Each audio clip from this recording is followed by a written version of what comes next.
Bonjour tout le monde, bienvenue à ce Mon Petit Entretien, spécial Printemps de la culture qui porte sur le thème cette année. Un autre monde est-il possible? C'est une question qui est posée et c'est une question très importante compte tenu de tous les changements que nous vivons actuellement. Nous avons ce Printemps de la culture où, plus proche, OK.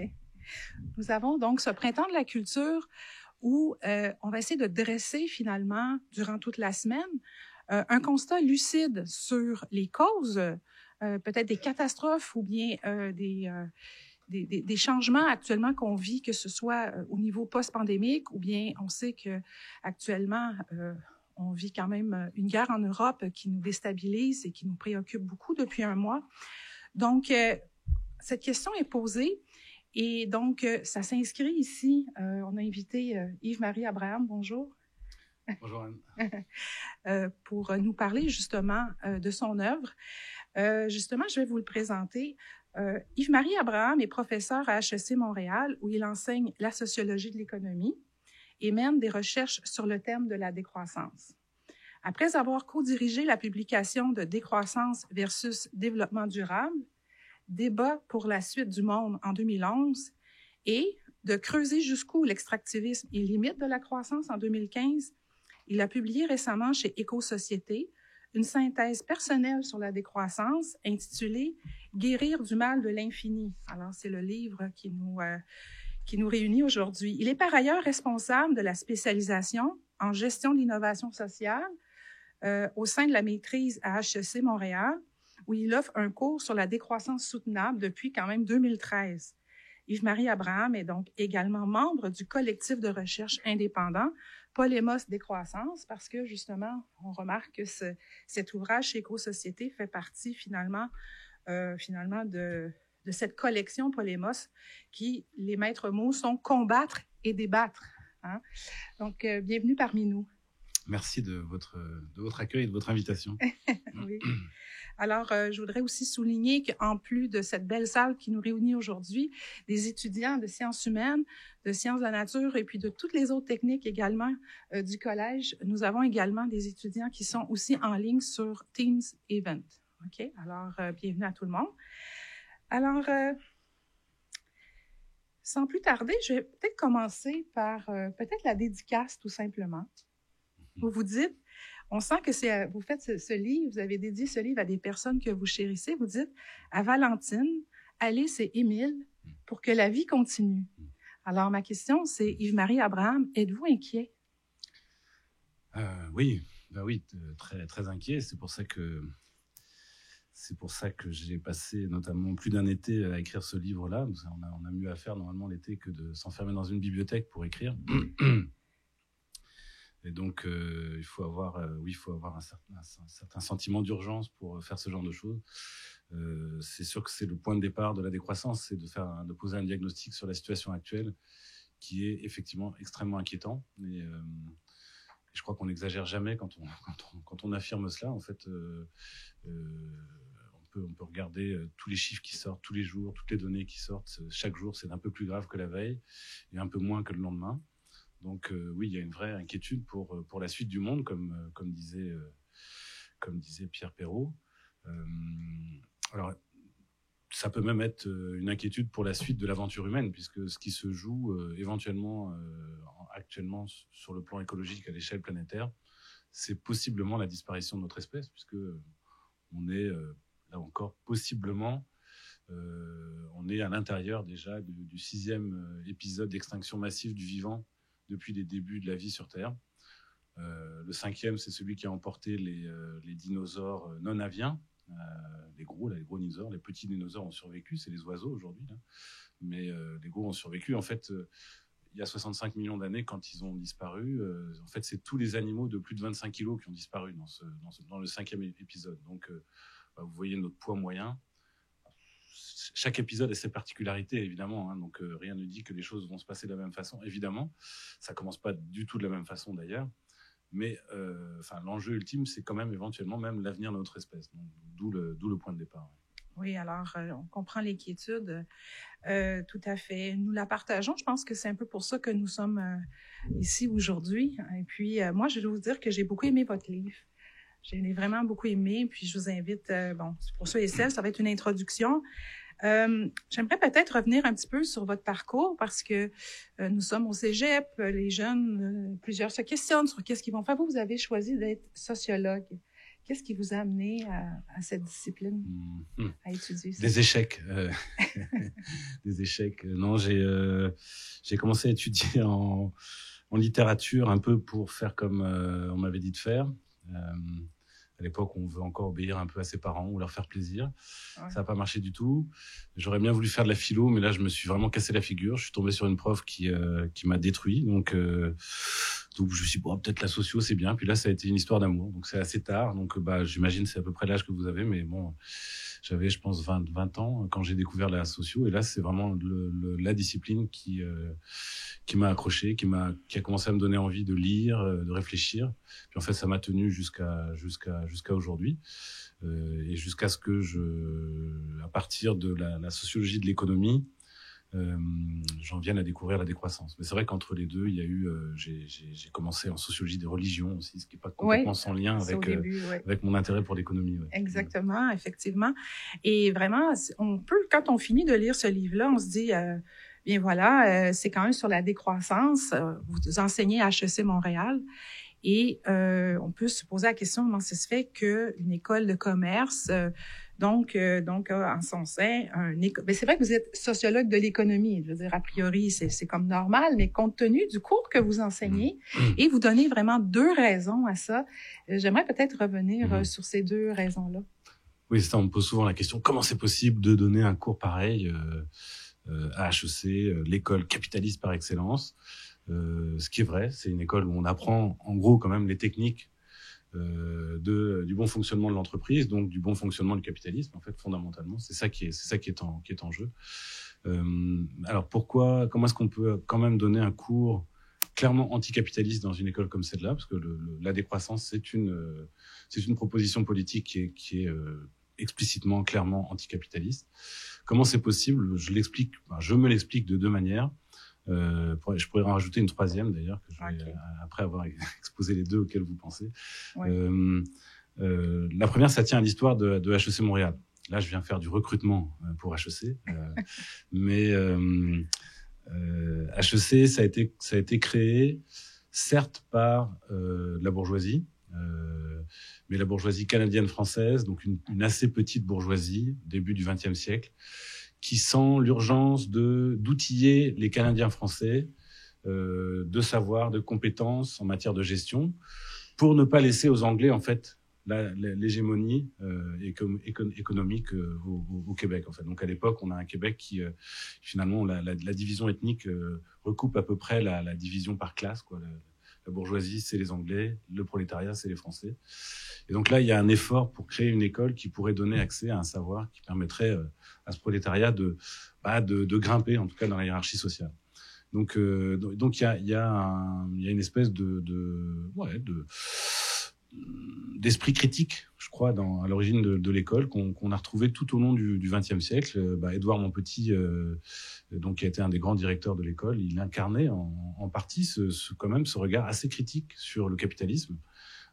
Esdras Mainville, l'autre grand directeur auquel on se réfère souvent aussi, quelqu'un de très critique du capitalisme libéral en fait. C'était pas des gens anticapitalistes, mais c'est des gens quand même qui avaient un recul critique par rapport au modèle dominant, on va dire anglo-saxon du capitalisme. Donc ça, je crois que ça a permis que dans l'école, on ait jusqu'à aujourd'hui des profs qui en embauchent d'autres, jusqu'à quelqu'un comme moi aussi, on m'a embauché, mais c'est pas moi, j'arrivais pas de nulle part, j'étais embauché par des collègues qui étaient eux-mêmes engagés dans des réflexions très critiques par rapport à notre modèle en fait. Alors c'est minoritaire, mais c'est présent. Ça c'est une première explication. La deuxième explication, c'est que les problèmes qu'on a affrontés aujourd'hui, finalement, ce sont des problèmes qui sont transdisciplinaires, qui traversent complètement les disciplines dans lesquelles on se forme les uns et les autres. Et qui donc suppose d'essayer de traverser ces disciplines, d'assembler des savoirs qui viennent de différentes disciplines pour essayer déjà de commencer à les penser, à les concevoir, avant même de commencer à les résoudre. Et ça, finalement, aujourd'hui, ça marche très mal à l'université, parce qu'à l'université, on se spécialise de plus en plus, en fait. Donc, on sait de plus en plus de choses sur de moins en moins de choses, en fait. C'est ça, être un spécialiste. Hein. C'est vraiment savoir tout sur presque rien, quoi, en fait. Donc, le problème, c'est que là, on a un énorme problème à l'échelle planétaire qui présente des dimensions écologiques, sociales, politiques, physiques. Enfin, ça va dans tous les sens. Et sauf que on l'aborde à partir d'une formation qui nous hyper spécialise de plus en plus. Alors là-dedans, il y a quelques disciplines qui sont intéressantes parce que c'est des disciplines qui, par définition, sont transdisciplinaires ou justement sont pas disciplinées, sont pas des disciplines. Et la gestion en est une. Hein. La gestion, c'est un peu n'importe quoi. On essaie de savoir faire tourner des boîtes, quoi. C'est ça en gros la gestion. Mais pour faire tourner des boîtes, on va chercher en fait des savoirs un peu partout. Et donc, c'est finalement, par définition, une discipline assez ouverte à la transdisciplinarité, à la pluridisciplinarité.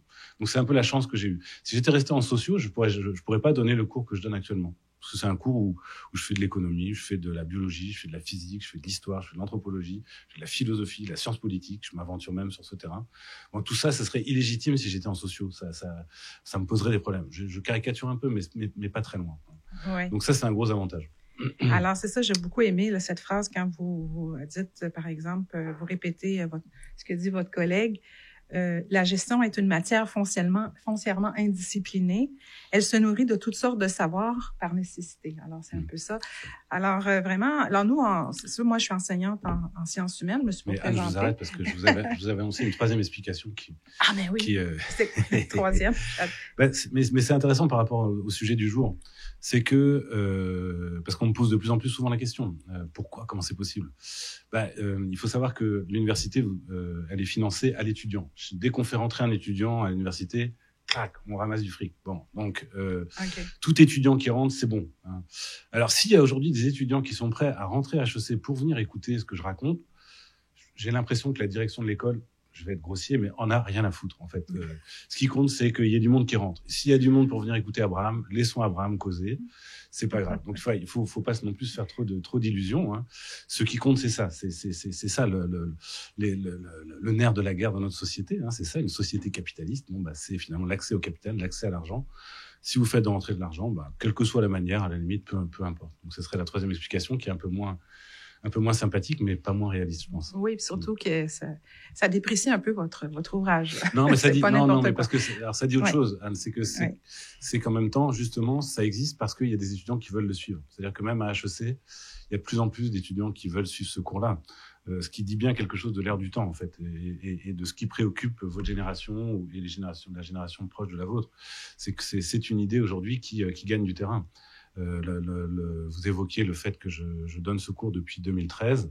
En 2013, j'ai eu 12 étudiants qui l'ont suivi, qui étaient vraiment des pionniers. On était dans un petit coin presque caché. Et là, cette année, le cours se donne 5 fois à 30 étudiants. Donc, c'est 150 étudiants de deuxième cycle qui l'ont choisi. Ils ne sont pas du tout forcés de prendre ce cours-là. Donc, ils ont voulu suivre ce cours. Ça a forcé l'école à ouvrir d'autres classes, en fait. Donc, ça dit bien que même dans un endroit comme celui-là, aujourd'hui, il y a quand même une montée d'intérêt pour ces questions et ces approches beaucoup plus radicales. Ce qui, moi, fait partie des choses qui me donnent le courage de continuer et qui me donnent envie de continuer. C'est plutôt encourageant. Oui. Alors, merci beaucoup pour... on va maintenant rentrer dans le vif du sujet. Alors, votre ouvrage, votre essai, dans le fond, est comme divisé. Vous avez tout d'abord, en plusieurs sections, vous avez tout d'abord toute une section sur le sacré. Alors, dans le sacré, on va faire intervenir même l'anthropologie, la sociologie, bien sûr, l'économie, toutes les disciplines. Et donc, on va passer un petit temps là-dessus. On va essayer de réfléchir parce que je trouve que ça met la table justement aux 3 grands arguments de ce que vous soutenez, à savoir, dans le fond, la décroissance ou la croissance. Vous critiquez en fait la croissance comme étant autodestructrice, injuste, et aussi comme une aliénation. Donc, on va passer à travers ces 3 arguments-là. Et enfin, ce que vous dites, c'est que vous proposez, en fait, de manière quand même humblement et modestement, quand même des solutions, ou une solution qui est, au fond, aussi reprise même dans le titre, à savoir produire moins, partager plus, décider ensemble. Alors, on va essayer de parcourir un peu ces étapes-là avec vous. Alors, commençons déjà avec la question du sacré. Alors, c'est sûr que c'est étonnant quand on voit ça. Vous dénoncez le fait que, dans le fond, on n'a plus de sacré. vous dites que oui, effectivement, il y a du sacré. Les sociétés qui nous ont précédés dans l'histoire, notre monde serait vide de tout sacré. Alors, vous dites qu'Émile Durkheim aussi dit on a perdu un peu ce sacré-là, mais vous, finalement, c'est comme si vous restaurez l'idée du sacré dans l'économie. Ouais, donc ça tient un peu à mon parcours. Donc j'ai étudié en sociologie des religions.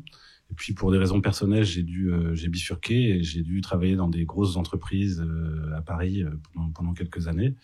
Et donc j'ai découvert le monde des affaires en fait. Et c'est un peu au cours de ces années-là que j'ai réalisé que le cœur, le centre, l'essence de notre monde, il se jouait dans ces grosses entreprises et donc dans ce qu'on appelle l'économie. C'est ce qui aboutit à cette idée que je présente dans l'introduction du livre. À savoir que, en gros, dans le monde moderne, il y a une espèce de conviction généralisée selon laquelle, le sacré, on s'en serait débarrassé en fait. Le sacré, ce serait un truc qui serait bon pour les anciennes sociétés, les autres sociétés, celles qui nous ont précédés, celles qui sont sur nos marges, mais que nous, on serait un monde sans sacré. C'est un peu ce qu'on pressent dans l'idéologie des Lumières, etc. Enfin bon. Mais que ça serait fait pour le meilleur et pour le pire, pour le meilleur et pour le pire, pour certainement.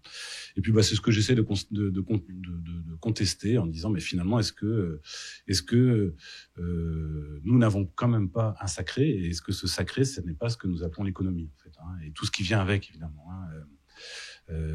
Et là, je m'appuie sur Émile Durkheim, un des grands sociologues, des grands fondateurs de la sociologie, et un auteur d'un grand livre sur la question religieuse, qui lui dit non, on n'en a plus de sacré, et puis une société, ça peut pas fonctionner sans sacré. Donc je le conteste. En fait, je me sers de lui pour le critiquer, pour dire mais est-ce que finalement ça fait pas office, en tout cas, de sacré, que cette économie et la place qu'elle occupe dans nos sociétés.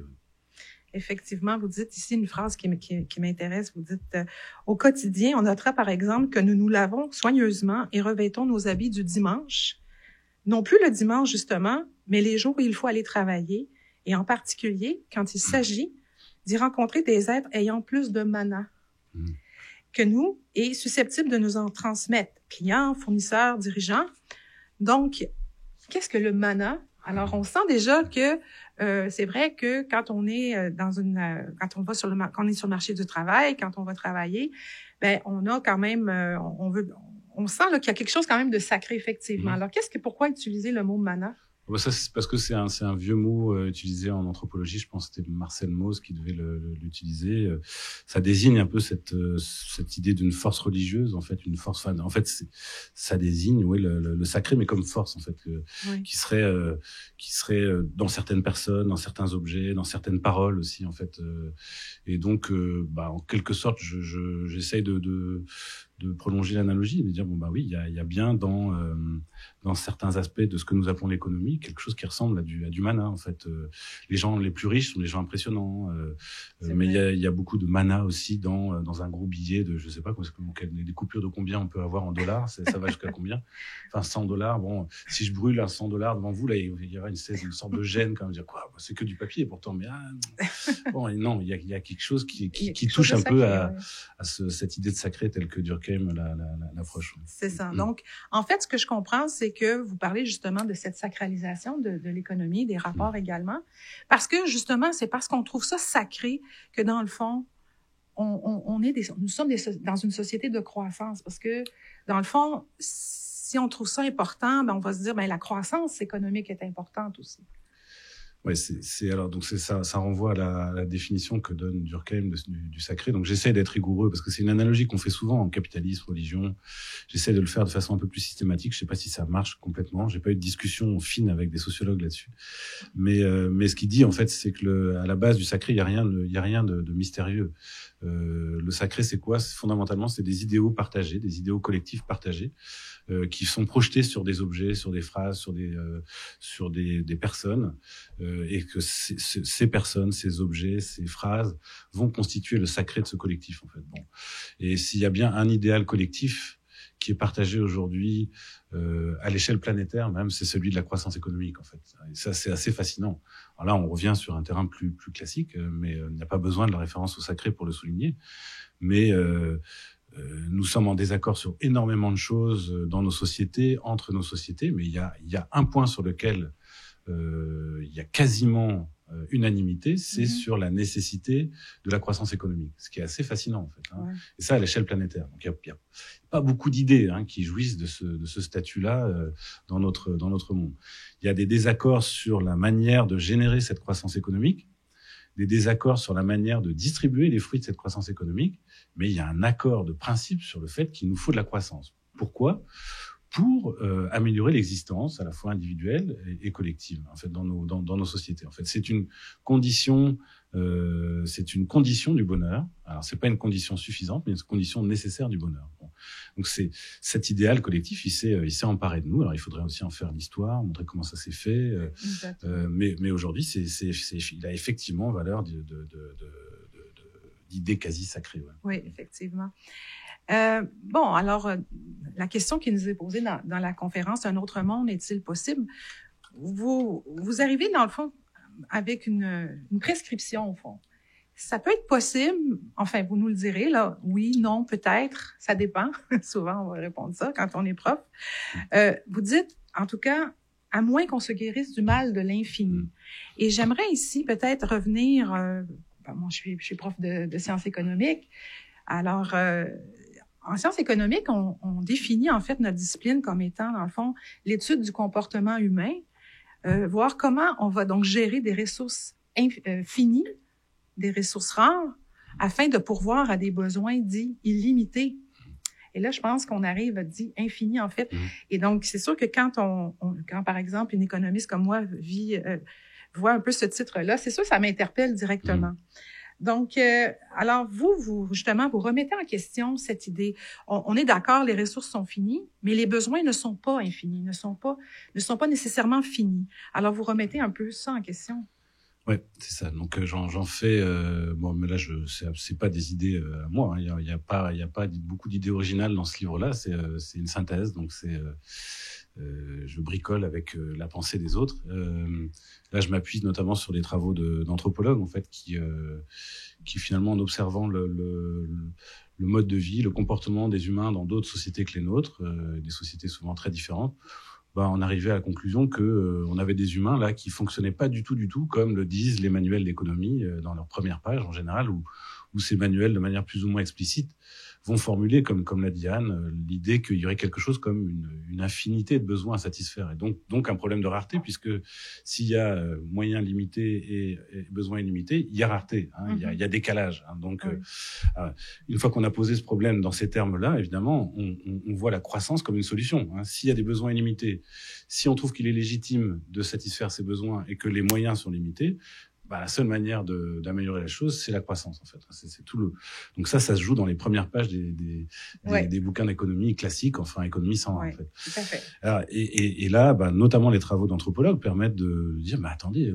comment comprendre certains comportements d'humains si ce que vous dites est vrai? Parce que on voit des humains qui vivaient avec des niveaux de vie extrêmement modestes, avec une sobriété matérielle incroyable, comparée à ce qu'on vit aujourd'hui, et qui par ailleurs ne semblaient pas du tout préoccupés d'essayer d'améliorer leur sort sur le plan matériel, en fait. Hein. Alors, donc là, l'hypothèse qu'ils font, qui est débattue, enfin, on pourrait en débattre là, j'imagine, des heures avec Anne, parce que après il y a des postulats d'ordre philosophique qui viennent se greffer là-dessus, mais en gros l'hypothèse que eux font, c'est de dire tout simplement, nous avons fait des besoins illimités une sorte d'institution. C'est quelque chose qui nous caractérise. On va valoriser ça, on va exciter ça, on va le développer, on va le soutenir, et on va trouver légitime d'essayer de les satisfaire. Donc voilà. Donc ça, c'est quelque chose qui serait propre à notre monde, et qu'on retrouverait pas forcément ailleurs. Donc ce que Durkheim, encore, pour en finir avec lui, appelait le mal de l'infini, en fait. Hein. Le fait qu'il en faudrait toujours plus, que ce serait jamais satisfait. C'est évidemment, si les besoins sont illimités, on est mal parti, quoi. On va toujours être malheureux, forcément. Mais regardez un peu notre monde, comment il est fait. Effectivement, c'est un peu ce qu'on éprouve tous et tous. Ça y est, on vient de satisfaire un besoin, puis il y en a d'autres qui viennent se présenter à nous, et c'est sans fin. En fait, c'est une course à l'échec, forcément, hein, si les besoins sont illimités. Il semblerait que d'autres sociétés humaines n'aient pas du tout conçu l'existence de la même manière, et par conséquent se soient épargnées cette folie. Ils avaient d'autres folies. Je suis pas en train de dire que c'était mieux avant ou ailleurs, mais chacun sa folie. Mais la nôtre, c'est celle-là. C'est vraiment d'avoir posé cette infinitude des besoins et la nécessité d'essayer de les satisfaire. Oui. Et dans le fond, la thèse décroissanciste que vous soutenez, et puis bon, ça fait quelques années que vous travaillez là-dessus, c'est quand même un mouvement qui a commencé, vous dites, dans les années 60 et même dans les années 70. On dit ici, par exemple, ce qui a attiré mon attention, cette thèse décroissanciste serait apparue également dans le rapport Meadows qui a été commandé par des oligarques éclairés. Mm-hmm. Alors, à vous la parole. Non, oui, on célèbre, je pense, c'est cette année. C'est en 72 qu'est sorti ce rapport, fameux rapport qu'on appelle le rapport du Club de Rome, en fait, qui s'intitulait en anglais Limits to Growth. En français, c'était traduit par Halte à la croissance. Et donc, ça a été un rapport produit par une équipe du MIT aux États-Unis, une équipe pluridisciplinaire, justement. Alors, il y avait des biologistes, mais il y avait aussi des gens de gestion, justement. C'est assez intéressant. Donc, ils ont produit un premier travail qui débouchait pas forcément d'ailleurs sur l'idée de décroissance. Il y a des vrais débats aussi avec eux, mais leur diagnostic était quand même assez fascinant puisque ils ont fait en fait de la prospective. Ils ont essayé de modéliser le fonctionnement du système terrestre et en fait des interactions entre l'activité humaine et le système terrestre. Ils ont fait un modèle très simple de cette dynamique-là. Et puis, à partir de ce modèle, ils ont essayé de générer des scénarios. Donc, en fait, c'était assez novateur. Il y avait une approche systémique, vous devez voir, j'imagine, dans certains de vos cours. Et puis une approche prospective. On élabore des scénarios en travaillant sur différentes variables.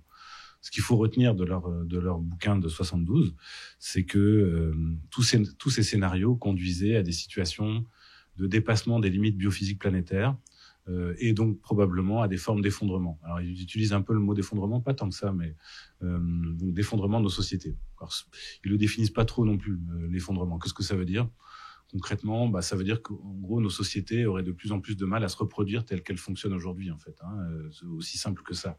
Mm-hmm. On nourrirait moins bien les gens, on produirait moins que ce qu'on produit. Il y aurait donc probablement une décroissance démographique qui s'imposerait aussi assez rapidement, en fait, etc. Donc un déclin, en fait, donc dans tous les scénarios, quelles que soient les hypothèses, on tend vers ce dépassement et l'effondrement, sauf si on arrête la croissance économique et la croissance démographique, les deux étant assez liés. On pourra y revenir peut-être tout à l'heure. Ouais, donc c'est un bouquin qui a joué effectivement un grand rôle dans ces années 70 et qui a été réactualisé en 2004-2005, donc 30 ans après, et qui aboutit malheureusement, voilà, on peut aussi en discuter, enfin en tout cas qui aboutit aux mêmes conclusions.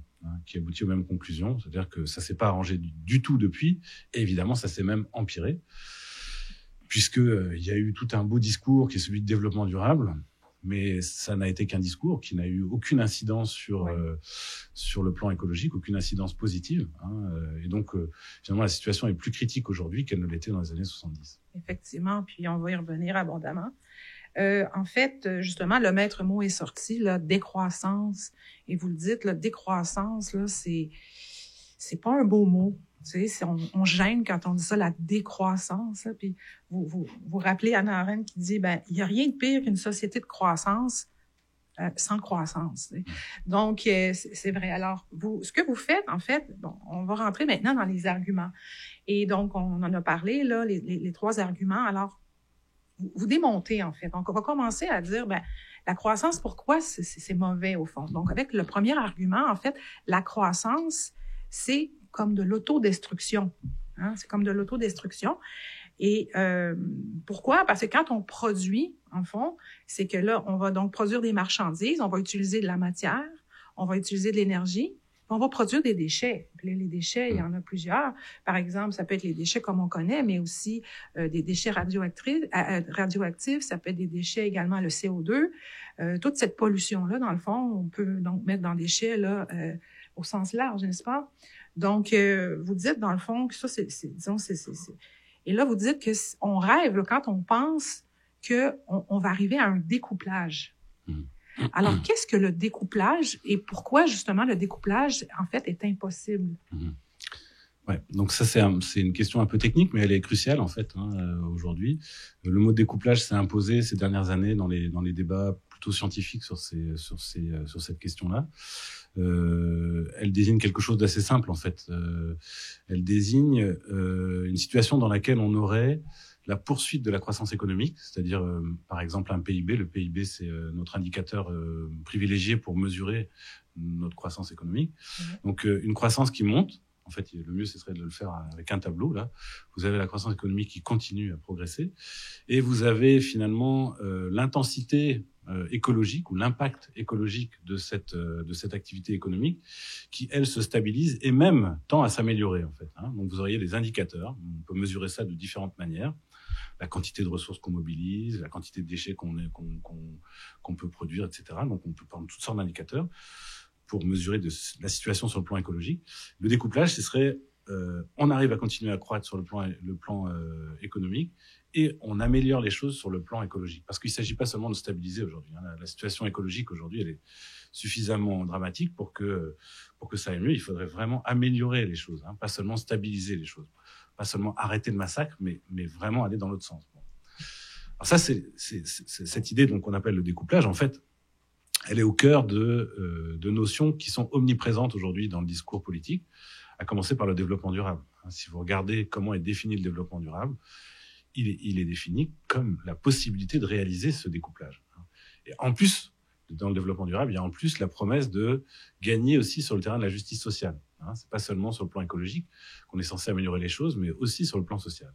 Ça, c'est la promesse du développement durable, donc une promesse qui se développe dans les années 80, donc qui est explicité dans le fameux rapport Brundtland de 1987. Donc cette idée de développement durable repose sur ce pari. Mais quand on vous parle de croissance verte, c'est la même chose qu'on vous dit. On vous dit on va être capable d'avoir une croissance économique et en même temps une situation qui va s'améliorer sur le plan écologique. Quand on vous parle aujourd'hui, nouvelles propositions, nouvelles promesses d'une économie circulaire, le plus souvent, les promoteurs d'une économie circulaire aujourd'hui, ce qu'ils visent, c'est ce découplage aussi. Donc, même chose. Mais on peut aller du côté du champ gauche sur le plan politique. Quand les démocrates américains nous parlent d'un Green New Deal, c'est exactement la même promesse qu'ils font, avec en plus ce souci de justice sociale, qui n'est pas négligeable, évidemment. Mais finalement, ils promettent aux Américains la possibilité de faire un découplage. Donc, on continue la croissance, on arrête les dégâts sur le plan écologique. Et là, Anne, vous l'avez dit, là, c'est pas une question de conviction. En fait, c'est que tous les travaux scientifiques qui essaient de mesurer justement notre capacité à générer ce découplage arrivent tous à la même conclusion. C'est-à-dire que pour l'instant, on n'a jamais réussi à le faire. Non seulement, alors ce qu'on a pu faire au mieux, historiquement, au cours du XXe siècle, c'est ce qu'on appelle un découplage relatif. C'est-à-dire que la courbe de l'intensité écologique de nos activités est un peu moins pentue. Elle est un peu moins pentue. Ou dit encore autrement, par unité de marchandises produites, oui. On va utiliser un peu moins de matière, on va générer un peu moins de déchets. Donc on est un peu moins dégueulasse, si vous voulez. Mais on continue à être globalement dégueulasse. Et pour une raison très simple, c'est que, oui, on fait des progrès par marchandise produite, mais si on produit de plus en plus de marchandises, finalement, au total, en valeur absolue, la situation continue à se dégrader sur le plan écologique. Voilà pour résumer le constat de base. Exactement. Et puis, donc, justement, vous dites surtout, plusieurs stratégies. Vous voulez passer en revue, par exemple, les stratégies dites de croissance verte ou de Green New Deal, qui sont basées sur la stratégie, par exemple, de substitution, de la fonctionnalité, de l'internalisation des externalités négatives, ou celle du flux circulaire. Commençons déjà par la première, OK? Donc, à savoir, les stratégies de substitution, vous êtes très critiques, et puis c'est ça qui est surprenant là, quand on lit ça. Mais qu'est-ce que c'est la stratégie de substitution? C'est de se dire, pour produire des biens et des services, on a besoin de ressources, OK? Donc, quelles sont les ressources? On a donc les ressources naturelles, le capital et les ressources humaines. Et vous dites, justement, la croissance verte, ça va être dans le fond de peut-être changer un peu la recette, c'est-à-dire de faire les choses un peu moins polluantes. Donc, vous dites que justement, ça, et c'est ça toutes les initiatives, là, par exemple, qu'on voit, il y a plein d'initiatives, on se pose des questions, chacun, consommateur, par exemple, nous sommes des consommateurs pas mal dans la salle ici, comment consommer plus vert? Et puis, vous êtes, comme vous dites, très critique par rapport à ça. Et c'est... Même, par exemple, quelqu'un comme Laure Varidel qui a écrit un livre « Acheter, c'est voter », vous dites, bon, c'est pas mal, mais on n'est pas dans le bon sens, c'est ça? Ouais, peut-être qu'on peut réserver un petit moment spécial pour tordre le cou à cette devise « Acheter, c'est voter », mais parce qu'elle est vraiment très, très néfaste, pas seulement sur le plan écologique, aussi sur le plan politique, mais peut-être on peut en parler dans la partie proposition. Ouais, je sais pas ce que vous en pensez. Oui, okay, mais peut-être expliciter un peu le débat sur cette question du découplage. Là, je m'aventure en fait sur le terrain de Anne, parce que moi je suis pas économiste, hein, donc typiquement, c'est un peu le problème de la décroissance. Dès que vous commencez à vous intéresser à ces idées-là, vous êtes en permanence sur des terrains qui sont pas le vôtre, en fait. Donc, je suis une espèce d'incompétent systématique, en fait. Donc, je sais que, non, mais c'est vrai, par la force des choses. Mais bon, pour l'instant, Anne s'est pas énervée, apparemment, donc j'ai pas dû dire trop de bêtises. Donc, voilà, comment faire le découplage? Alors, pour comprendre moi-même les choses, pour comprendre comment les économistes raisonnent, parce que c'est eux qui raisonnent de la manière la plus systématique et intéressante sur cette question-là. Hein. La plupart, je dirais, des économistes, par rapport à cette question, sont assez rassurants en fait. Hein, sont pas du tout inquiets. Ils disent mais on va y arriver. On peut très bien générer quelque chose comme une croissance verte. On peut donc très bien arriver à ce découplage. Et en gros, avec deux types de stratégies. Et là encore, c'est eux qui formulent les choses de la manière la plus précise, la plus rigoureuse, je trouve, la plus stimulante. La première, comme l'a dit Anne, c'est les stratégies de substitution. On a un problème, il y a des ressources qui sont trop polluantes, ou des ressources qui vont nous manquer. Pas de problème, trouvons d'autres ressources. Des ressources qui sont moins polluantes. Hein. Le pétrole est dégueulasse, passons au gaz, ou mieux encore, passons aux biocarburants, etc. Donc c'est ça l'idée de substitution, hein, de substitution simple. Après, il y a des ressources dont on va avoir beaucoup de mal à se passer, hein, qui sont embêtantes, mais on va avoir trop de mal à se passer. Alors, ce qu'on peut toujours faire à ce moment-là, c'est continuer à les utiliser, mais moins. Hein. Alors, et là, c'est toutes les stratégies qu'on connaît, qui sont omniprésentes aussi dans le débat public, tout ce qui est éco-efficacité, en fait. Hein. On dit, voilà, gagnons en efficacité dans l'usage de nos ressources. S'il y a des ressources dont on peut pas se passer, trouvons les moyens de les utiliser de manière plus efficace. Trouvons des moteurs plus efficaces. Construisons des maisons qui dépensent moins d'énergie pour nous chauffer, etc. Enfin, moi, tout ça, c'est des formules très connues. Ça, c'est vraiment la première grande stratégie de base. Ouais. Ouais. Et une autre qui attire mon attention, c'est celle où vous critiquez la stratégie de la fonctionnalité, ou plutôt l'économie du partage. Hein. Ouais. L'économie du partage, l'idée, avec ces techniques-là, l'idée, c'est de dématérialiser. Ouais. Et là, vous dites, non, on n'est pas en train de dématérialiser du tout. On a donc besoin, au contraire, de toutes sortes. Puis là, on a même au Québec, depuis 2020, on a même un plan là, pour le minerai critique et stratégique. Et donc, on se dit, il faut toutes sortes de nouveaux minerais pour aller vers cette transition écologique. Et vous dites quand même que faut faire attention parce qu'il y a un effet de rebond. Et vous l'appelez aussi, ça a été aussi formalisé par un économiste, le paradoxe de Jevons. Ouais. Là, du coup, vous m'amenez plus vite que j'étais en train d'aller. J'étais en train de reprendre mes trucs à la base, là, d'essayer d'expliquer mon raisonnement, mais je termine quand même sur les deux stratégies de base. Juste pour vous alerter là-dessus, mais effectivement, lisez le bouquin pour rentrer dans le détail de la discussion, mais l'autre stratégie, c'est de dire, on substitue, mais l'exemple que vous venez de prendre est bon, c'est-à-dire que l'idéal, évidemment, ce serait d'offrir le même service ou la même chose de façon beaucoup moins matérielle, d'où l'idée de dématérialisation. Alors, notamment, la grande promesse, c'est de dire, on va tertiariser, hein, on va offrir des services, là, on offrait des biens avant. Donc ça, voilà, on est sauvé, en fait. C'est ça la promesse de la substitution. L'autre stratégie, c'est celle qu'on appelle de l'internalisation des externalités, qui dit plus simplement, en fait, il s'agit de faire payer en fait l'utilisateur des ressources qu'on voudrait économiser, en fait, ou qu'on voudrait faire en sorte qu'elles ne soient plus utilisées. En fait. Alors ça, c'est la promesse des économistes, ce qui amène certains économistes à dire des choses assez fascinantes là-dessus, une espèce de confiance, d'optimisme incroyable. Le constat, c'est que ça marche pas. Alors, pourquoi ça marche pas?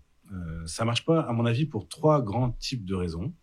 Le premier type de raison, c'est le fait que on va buter malgré tout sur des limites biophysiques. C'est-à-dire qu'il y a des ressources dont on dépend aujourd'hui, dont on ne peut pas se passer. On ne pourra pas s'en passer, comme le phosphore, par exemple. Le phosphore qui est essentiel à l'agriculture industrielle. Le phosphore à l'état concentré, il y en a de moins en moins aujourd'hui, donc sur la surface planétaire. Il y a quelques endroits dans le monde où on en trouve, mais on voit l'épuisement de ces ressources. On ne sait pas comment faire fonctionner une agriculture industrielle sans phosphore à l'état concentré, parce que c'est essentiel à nos engrais. Donc, typiquement, voilà, on ne sait pas. Alors là, non, il n'y a pas de substitut. C'est aussi simple que ça, il n'y en a pas de substitut. Arrêtez de nous dire qu'on va en trouver. Il y a des choses pour lesquelles on n'en a pas. Bon. Plus grave, on nous dit... oui, le pétrole, le charbon, le gaz, c'est un peu dégueulasse. On va mettre des énergies renouvelables, pas de problème. Bon, alors c'est vrai, c'est très intéressant les énergies renouvelables, sauf que elles présentent des contraintes à l'utilisation et à la production qui sont telles que on peut très fortement penser qu'on n'arrivera jamais à maintenir nos capacités de production qu'on avait avec des fossiles. Alors, allons-y avec les énergies renouvelables, mais à ce moment-là, il va falloir renoncer à un aspect du découplage, la croissance. Dire, ok, on passe au renouvelable, mais ça en est probablement terminé nos capacités de croissance. Là, on est sur de la prédiction, donc on sait l'avenir, on ne connaît pas l'avenir, il reste des doutes, mais c'est très probable que, en fait, nous n'avons été capables de maintenir cette capacité de production jusqu'à aujourd'hui que parce que nous avons les fossiles. Et c'est pas pour rien qu'aujourd'hui, 80% des machines à l'échelle mondiale fonctionnent aux énergies fossiles. C'est pas juste les pétrolières qui essayent de nous passer un sapin. Oui, elles essayent toujours de nous passer des sapins, mais c'est pas seulement elles qui sont en jeu là-dedans, c'est que nous sommes fondamentalement dépendants des fossiles. Si on abandonne les fossiles, c'est nos capacités de production qui déclinent. Et à ce moment-là, c'est nos sociétés qui doivent être revues de fond en comble. C'est précisément ce qu'on veut. Mais en tout cas, on n'aura pas le découplage. Donc voilà, ça c'est la première limite. La deuxième limite, c'est celle que vous évoquiez à propos du paradoxe de Jevons. Ça c'est génial parce que c'est un économiste qui est pas du tout un gauchiste, qui est pas du tout un écologiste. C'est un bon économiste libéral, un des fondateurs de l'économie néoclassique, enfin marginaliste, vraiment un incontournable, Stanley Jevons, qui, à propos du charbon, au Royaume-Uni au XIXe siècle, en arrive à un constat qu'en fait on va vers l'épuisement et que donc on risque de buter justement sur cette fameuse limite biophysique, l'épuisement du charbon. Alors, évidemment, il y a du charbon ailleurs qu'en Angleterre, donc et on a pu maintenir les choses jusqu'à aujourd'hui. Mais lui constate quelque chose d'encore plus intéressant. Non seulement on va vers l'épuisement, mais il constate que plus on développe des machines efficaces pour utiliser le charbon, plus on consomme de charbon. Tout l'inverse de ce qu'a priori l'intuition immédiate nous ferait penser. On dirait si on a des machines plus efficaces, c'est-à-dire capables de produire le même travail qu'avant, mais avec moins d'énergie qu'avant, on va pouvoir finalement consommer moins d'énergie. C'est tout l'inverse qu'on fait. Et alors, pour quelle raison ? Tout simplement parce que finalement ce dispositif, cette machine plus efficace, ça rend en quelque sorte le charbon moins cher. Son prix réel, son prix d'utilisation, il baisse. Alors dans un système comme le nôtre, dans le système des prix tel qu'il existe, c'est une véritable incitation à aller finalement à consommer davantage de charbon, aller en acheter plus. Pour le sentir, parce que vous n'avez pas tous chez vous une machine à vapeur qui fonctionne au charbon, mais par contre vous avez peut-être des bagnoles. C'est exactement ce qui s'est passé avec les voitures. Les voitures, avec les crises pétrolières des années 70, on s'est dit, va falloir qu'on fasse des économies d'essence. Donc, c'est quoi la façon d'économiser de l'essence ? Développer des moteurs plus efficaces. Qu'est-ce qu'on a observé ? C'est que un moteur plus efficace, ça va pas déboucher sur des économies d'essence. En fait, pourquoi ? Vous avez soit des rebonds directs, soit des rebonds indirects. Rebond direct, finalement, ma bagnole est plus efficace, donc je peux faire le même nombre de kilomètres qu'avant pour moins cher en termes d'essence. C'est une incitation peut-être à finalement aller plus loin, utiliser davantage ma voiture, rouler plus vite, m'installer en banlieue. Finalement, ma facture d'essence décline. Pourquoi j'irais pas vivre plus loin ? Donc là, on a un rebond direct. Vous annulez finalement l'économie que vous aurez permise votre moteur. Ou alors vous changez pas vos habitudes de conduite, vous utilisez votre bagnole comme avant. Donc effectivement, vous réalisez une économie. À la fin de l'année, vous avez dépensé moins d'essence. Vous avez un petit pactole. Qu'est-ce que vous allez faire avec cet argent ? Si cet argent, vous l'utilisez pour vous payer, pour vous récompenser un petit voyage à Cuba, en prenant l'avion, vous allez non seulement annuler votre économie d'essence, mais vous allez même dépasser finalement ce qui aurait été au départ votre consommation. Donc c'est ça les effets rebonds en fait. Hein. On les a partout, on les observe. Ça c'est un niveau très direct, mais ensuite ça a des effets indirects beaucoup plus complexes qui expliquent qu'on n'arrive pas justement à faire ce découplage. Exactement. Puis non, c'est ça, tous ces effets-là qui sont dans l'ombre en fait. Là, il faut quand même en tenir compte. Très bien. Alors je voudrais aussi peut-être revenir avec vous un peu sur cette question-là de l'internalisation des externalités, puis par exemple, la tarification du carbone, le marché du carbone. Hier, on avait une conférence sur le marché du carbone. On a reçu hier Charles Séguin, qui est un économiste de l'environnement, qui est venu nous expliquer comment fonctionne le marché du carbone. C'était quand même intéressant. On a vu que vraiment, c'est compliqué.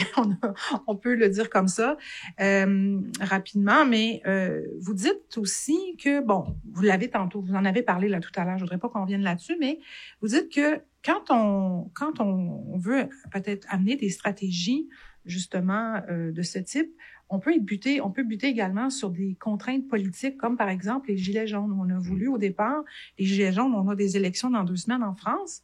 Et puis, donc c'est sûr que ça revient à la surface parce que le président Macron est en train de faire son bilan. Et puis, quand on regarde un peu son quinquennat, on se dit bien, les gilets jaunes, c'est une crise qui a traversé. Et pourtant, c'était parti, les gilets jaunes, peut-être pour rappeler à nos étudiants, justement, c'était une contestation justement de la rue contre cette taxe carbone. Ouais, c'est effectivement donc c'était une taxe sur le diesel, donc un type d'essence bien particulier utilisé par une certaine fraction de la population en France, qui a mis le feu aux poudres. Hein. On parlait de quelques centimes, quelques dizaines de centimes d'euros. Donc et ça a suffi pour effectivement déclencher quelque chose qui a pratiquement eu raison du gouvernement Macron à l'époque, mais qui est un bon exemple effectivement des limites de cette seconde stratégie que j'évoquais tout à l'heure, hein, faire payer les utilisateurs. Bon, le problème, c'est que dans notre monde, où nous sommes en fait constamment en lutte les uns contre les autres, là, personne n'a intérêt à payer, à sortir de l'argent pour payer davantage l'accès à certaines ressources, et que ceux qui sont les plus gros pollueurs aujourd'hui, hein, ceux qui posent le plus de problèmes sur le plan écologique, sont ceux qui ont le plus grand pouvoir politique, c'est-à-dire en fait les grandes entreprises. En fait. Donc ils ont un pouvoir énorme.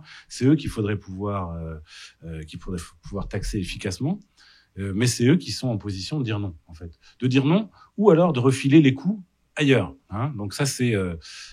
quand on parle en économie d'externalisation des coûts, si on politise un peu cette idée, qu'est-ce que ça veut dire externaliser les coûts? Ça veut dire en fait refiler la facture à quelqu'un d'autre. Hein.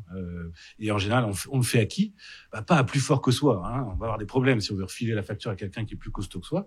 On refile la facture à quelqu'un qui est plus faible que soi. Alors ceux qui sont faibles par excellence, c'est les générations futures. Ils sont pas là. Ils sont pas là, ils peuvent pas protester. Donc, si on peut pelleter nos dégâts et refiler les coûts écologiques vers l'avenir, ça c'est l'idéal. Hein. Pas de contestation, on est tranquille. Mais évidemment, ça suffit pas. Aujourd'hui, les débordements ne se produisent pas seulement vers l'avenir, ils se débordent, ils se traduisent partout, ils se produisent partout sur nos marges. Et donc, c'est les populations partout, les plus faibles, les plus fragiles, ces populations animales aussi, végétales, qui payent en fait, ces coûts-là. D'où ces aggravations. Donc, une des grandes limites, c'est ça, c'est que si on avait donc il y a des tentatives, mais qui sont en gros très vite réduites à néant par en fait un refus politique de jouer le jeu du pollueur-payeur, qu'on peut tout à fait comprendre dans le cas des Gilets jaunes en France, parce qu'on mettait en péril leurs conditions d'existence les plus élémentaires. C'est des gens qui dépendaient de la voiture, c'est pas des gens qui utilisaient la voiture parce que ils aimaient conduire, c'est que leur mode de vie était complètement dépendant de la bagnole. Et qu'on les fragilisait encore un peu plus que ce qu'ils subissaient depuis 30 ans et 30 ans de politique néolibérale. Donc voilà, d'où réaction tout à fait légitime. Mais réaction du même genre de la part des gros émetteurs canadiens quand en 2018 Trudeau a voulu mettre en place une nouvelle taxe sur les émissions de carbone.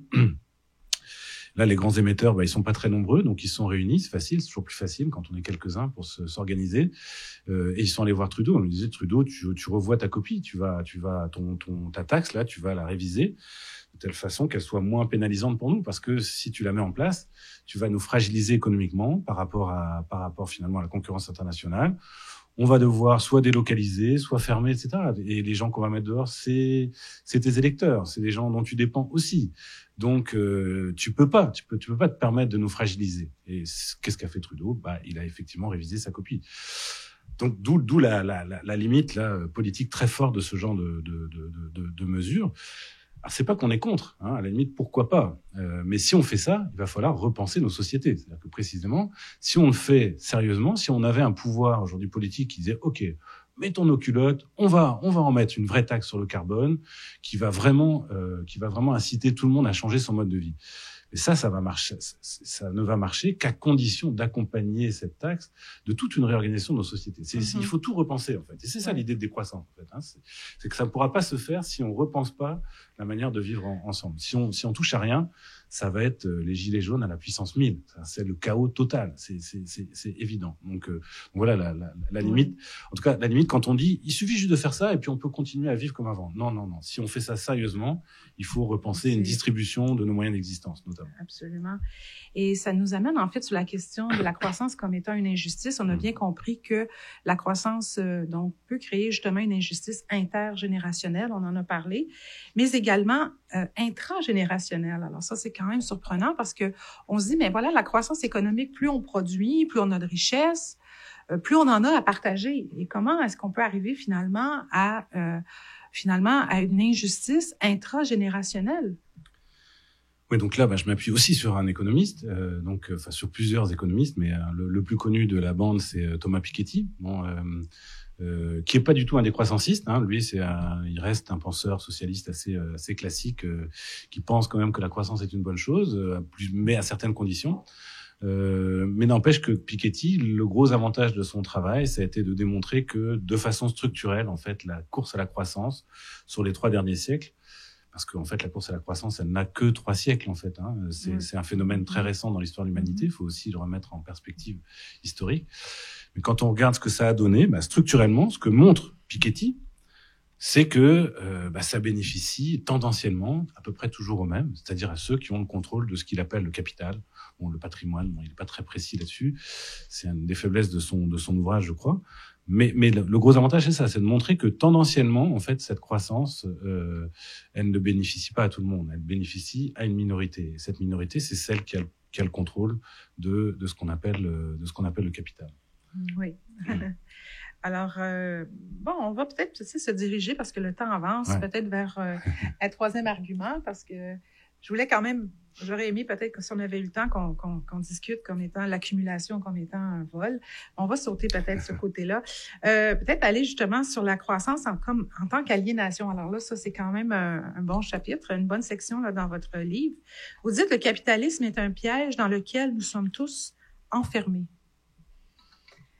Comme étant comme quelque chose qui est aliénant pour nous. Et vous dénoncez ce qu'on appelle, dans le fond, la conception naturaliste de la croissance. Qu'est-ce que c'est que la conception naturaliste de la croissance? Ça, c'est ce que vous évoquiez un peu au départ, en faisant référence aux idées de base de la science économique. En fait, là, je me réfère toujours au manuel de base en sciences économiques. Hein. C'est cette idée que l'être humain serait un animal animé de besoins illimités, et que la croissance illimitée ne serait qu'une manière d'essayer de satisfaire ses besoins, en fait. Hein. Donc, à la base, il y aurait des humains qui en veulent toujours plus, et la croissance économique, c'est tout simplement une espèce de réponse organisée, par effet de composition à ces besoins illimités. Autrement dit, la quête de croissance trouverait son origine à l'intérieur de chacun et chacune d'entre nous, en fait. Hein. Elle trouverait son fondement dans notre nature. Bon.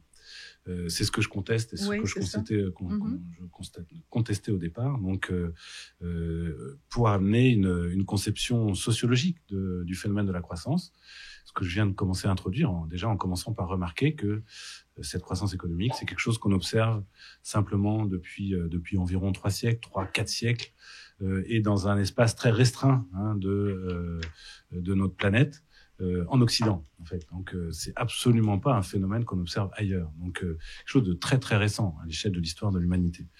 Alors, pourquoi est-ce qu'on est embarqué là-dedans? Là, l'hypothèse ou la thèse de base, c'est que la croissance économique, elle n'est pas là pour satisfaire les besoins humains.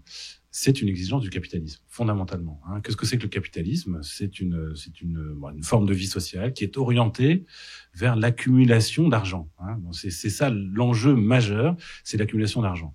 Ça paraît débile, mais c'est pourtant, quand on regarde notre monde, effectivement, ça tient assez bien la route de poser cette définition. Et alors, comment est-ce qu'on peut accumuler de l'argent ? En gros, j'aurais 2 grandes manières. Il y a celle de la croissance. Je produis toujours plus de marchandises que je vends, et c'est comme ça que je fais de l'argent. Alors, ce qui passe par le salariat, qui est un rapport d'exploitation, qui permet effectivement de réaliser davantage de bénéfices, etc. Bon, ça, on a passé là-dessus. Mais et l'autre grande manière, c'est un vol plus direct. Hein, c'est le vol par accumulation. Vous allez par accumulation primitive, vous allez vous emparer finalement d'un certain nombre de biens que vous allez ensuite plus ou moins valoriser. Donc là, vous produisez pas de marchandises. Mais c'est ce qui s'est joué avec la colonisation. Hein. Bon, voilà, on accapare de la richesse, de façon violente par vol.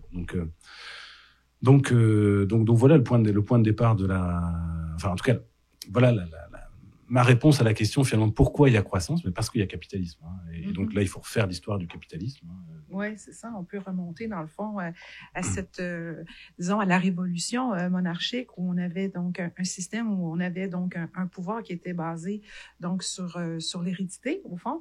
Et puis on a eu comme une révolution bourgeoise. Vous dites la révolution bourgeoise n'a pas aboli la monarchie absolue, elle l'a promise à tout le monde.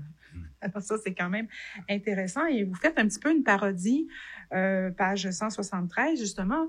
Le capitalisme était venu, en fait, pour nous libérer.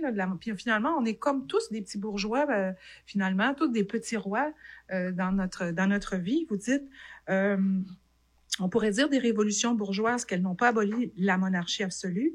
Elles l'ont promise à tout le monde. Alors, certes, le petit bourgeois est un monarque d'apparence modeste. Dans le meilleur des cas, son royaume est constitué d'une maison de banlieue, entourée d'une pelouse bien tondue. Sa cour n'est pas très imposante.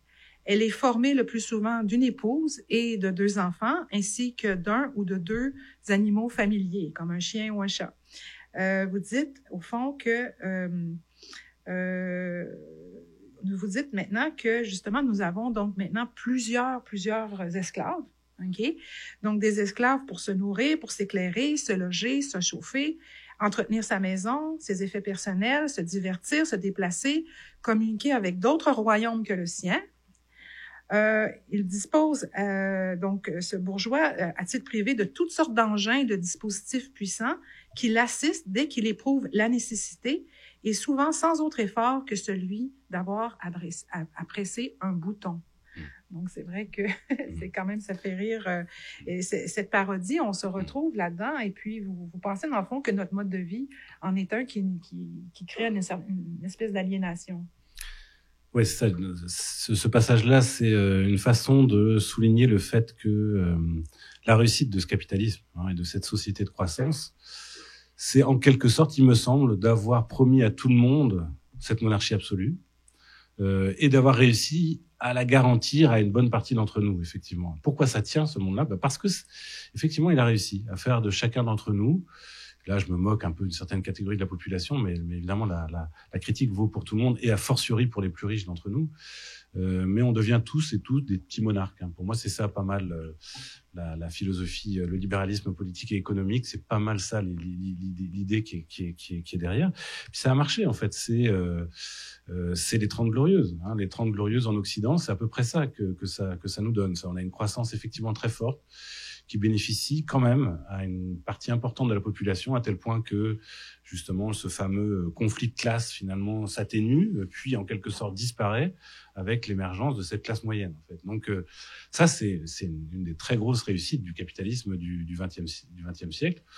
C'est pas dû à l'intelligence de ces élites, hein, c'est juste beaucoup dû aussi à toutes sortes de contraintes, notamment à la menace soviétique. Enfin, il y a beaucoup de choses en jeu. Derrière tout ça, il faudrait y revenir. Mais c'est vrai que ça, c'est une très grande réussite. Bon. Et c'est ce qui rend très difficile l'idée de sortir de là. Hein, parce que comment rompre avec ce monde-là alors qu'il est capable en même temps de nous fournir ça. Bon.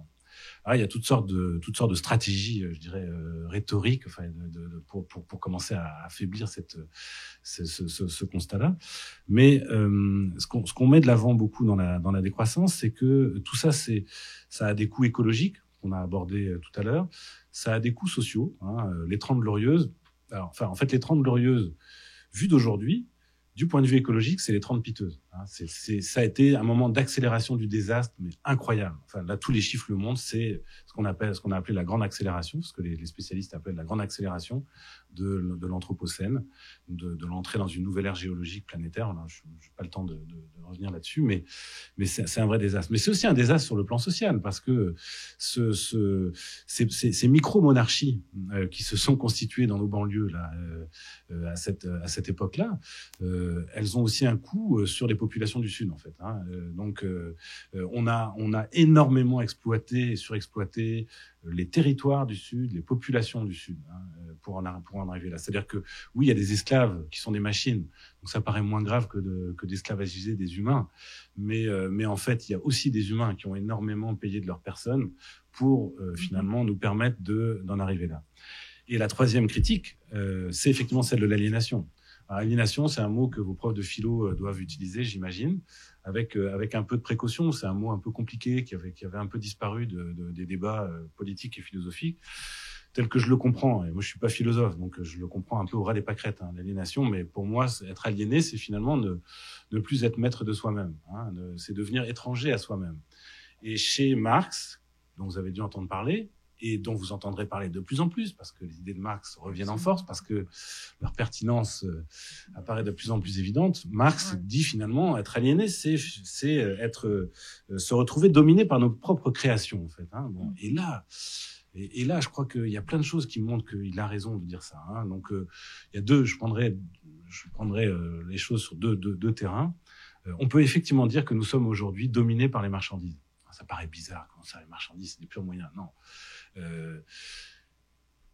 En sortant d'ici, par exemple, essayer de décider de vivre sans marchandises. Dire, bon, moi, allez, la semaine qui vient, je vis sans marchandises. J'achète aucune marchandise. Ça va être assez drôle de voir combien de temps vous allez tenir. Mais pas longtemps. Notre vie quotidienne dépend très, très étroitement de cette production de marchandises. Donc, vous êtes soumis à tout ce système de production de marchandises. Parce que pour acheter ces marchandises, il vous faut quoi? Il vous faut du cash. Parlant de choses sérieuses. Et ce cash, comment est-ce que vous allez le gagner? En allant travailler dans des entreprises où on produit des marchandises, des marchandises au sens large, que je n'ai pas précisé, biens ou services.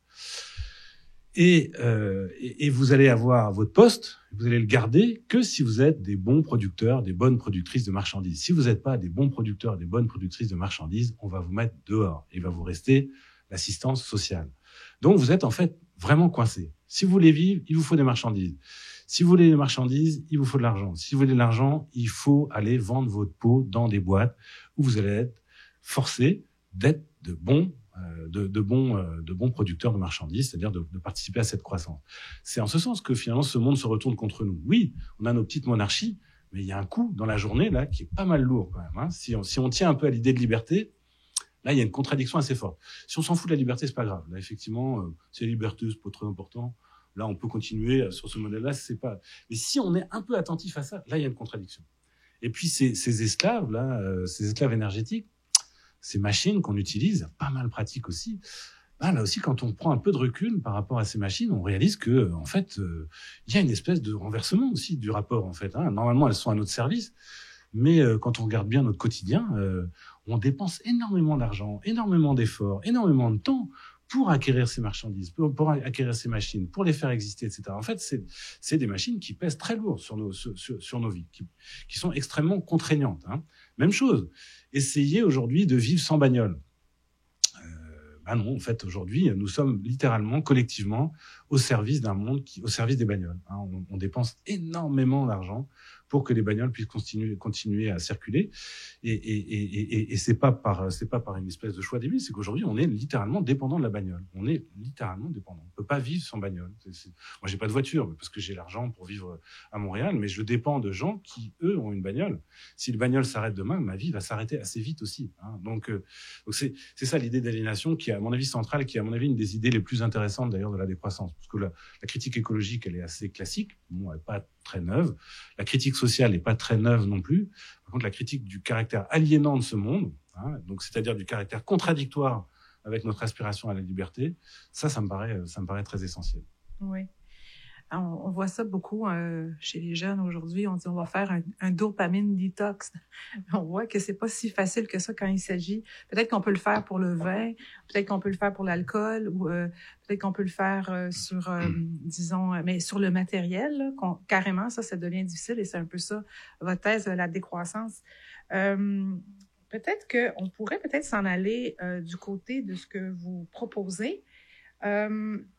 Mais j'aimerais quand même, j'ai écouté l'autre fois une vidéo de François Legault avant d'arriver là, qui disait justement, qui faisait la promotion justement de nos nouvelles filières, justement sur les minerais critiques et stratégiques, où il disait un slogan, plus de richesse, moins de GES. Mmh. Qu'en dites-vous? Là, on a...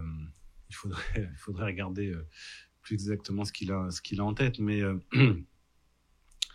est-ce que c'est possible de s'enrichir? Non, justement, enfin là, on est toujours dans cette fameuse promesse du découplage, hein, donc qui n'existe pas, qui n'a jamais existé. Donc, mais vous voyez que le discours dominant continue à entretenir cette promesse. Donc là, il y a déjà quelque chose de fallacieux. Donc puisqu'on ne sait pas faire.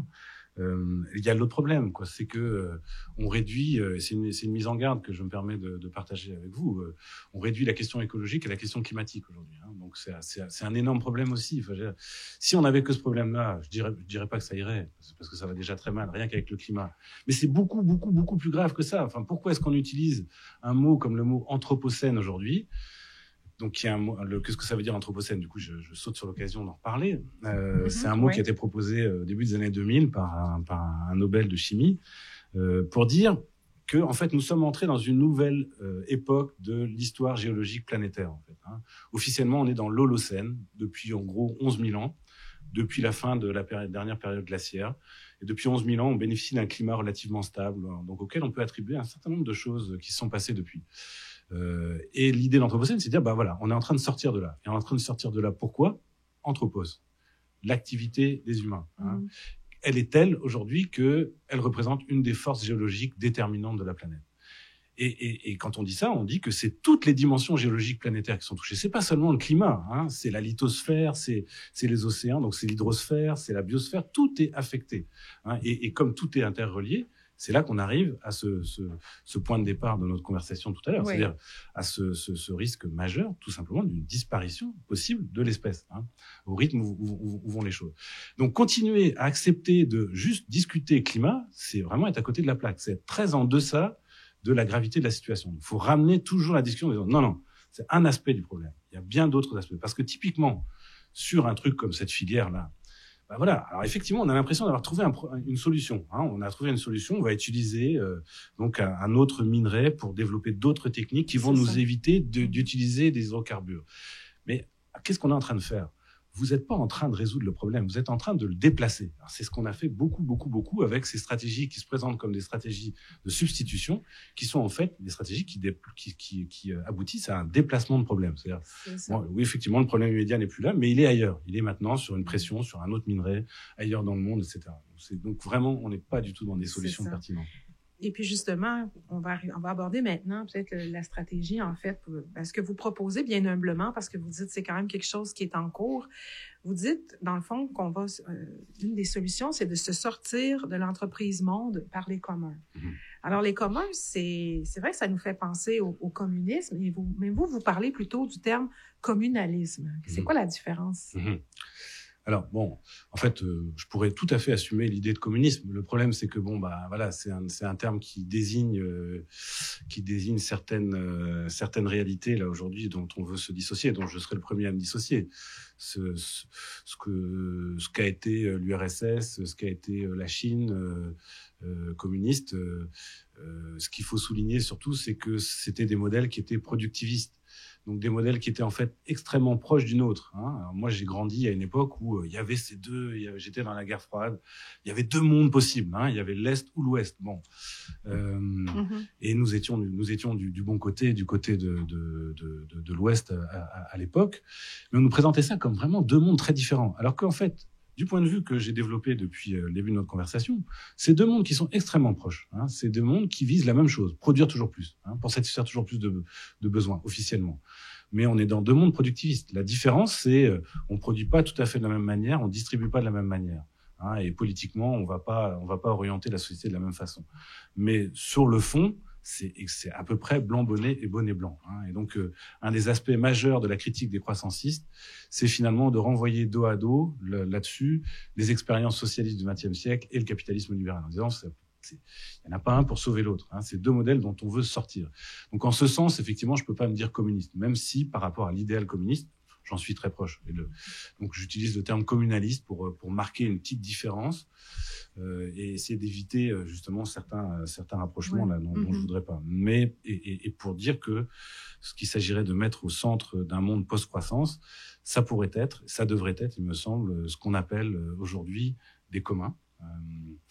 Donc, on peut présenter comme une forme de vie sociale qui est constituée par un collectif d'êtres humains. Qu'est-ce que c'est qu'un commun ? C'est des humains qui se rassemblent pour essayer de satisfaire par eux-mêmes et pour eux-mêmes un besoin quelconque, qui vont partager les moyens nécessaires pour satisfaire ce besoin, qui vont décider de leur vie collective de manière démocratique, puis qui vont plutôt développer des rapports de coopération entre eux. Voilà pour une définition théorique et abstraite de ce que c'est qu'un commun. Pour en donner un exemple qu'on connaît tous et toutes, qui a ses limites, mais qui est quand même intéressant, Wikipédia est un commun numérique. Vous avez un collectif d'humains qui se sont dit, nous, on va se la faire, notre encyclopédie, par et pour nous-mêmes. On va satisfaire, nous, on va se la faire. On va se la faire. Et puis, on va partager ce qui est nécessaire pour produire une encyclopédie. C'est-à-dire le savoir, on va le partager. Et puis, les outils aussi pour produire cette encyclopédie, on va le partager. Wikipédia, c'est un savoir qui est placé sous licence libre. Donc, il est juridiquement partageable avec n'importe qui, mais il est inappropriable en quelque sorte. Et les outils aussi, le wiki lui-même est placé sous un régime juridique qui fait qu'il est partagé. Sur Wikipédia, il y a pas de hiérarchie, il y a bien une forme de gouvernance, parce que c'est le mot à la mode, une façon de décider, je dirais plutôt, qui est effectivement démocratique, ce qui est d'ailleurs assez inconfortable pour des profs comme moi qui sont habitués à leur autorité académique, parce que si en tant que prof, si je vais sur Wikipédia, je peux bien sortir mon doctorat. S'il y a des gens pas d'accord avec moi, ça passera pas. Il va falloir discuter, en fait. Il faut discuter, il faut débattre, c'est peut-être pas une mauvaise idée non plus. Je dis pas qu'il faut complètement remettre en question l'autorité des profs, mais là, il y a quelque chose d'intéressant, quand même. Et puis, on en a des rapports de coopération. Il y a pas de rapport salarial, il y a pas de rapport de domination sur ce. Alors voilà. Ça, c'est un exemple qui est numérique, donc qui pose le problème que ça repose sur une très vaste infrastructure sur laquelle on n'a pas le contrôle. Donc là, c'est la limite. Mais sinon, vous avez n'importe quel atelier de vélo aujourd'hui partagé. Vous avez un commun. J'ai besoin de réparer mon vélo. Je me constitue un petit espace atelier. On va partager nos savoirs, nos outils pour réparer nos vélos. Un jardin collectif, ça peut être un commun. Une cuisine collective, ça peut être un commun. Donc, historiquement, nos institutions universitaires sont des communs. La première université de l'histoire, c'est l'université de Bologne. C'est des étudiants qui en ont ras-le-bol de leurs profs, qui disent nous on va la faire, notre université, on va décider de qui seront nos profs et puis on va discuter avec eux de quels seront nos savoirs. Voilà, c'est ça la logique communaliste. Oui.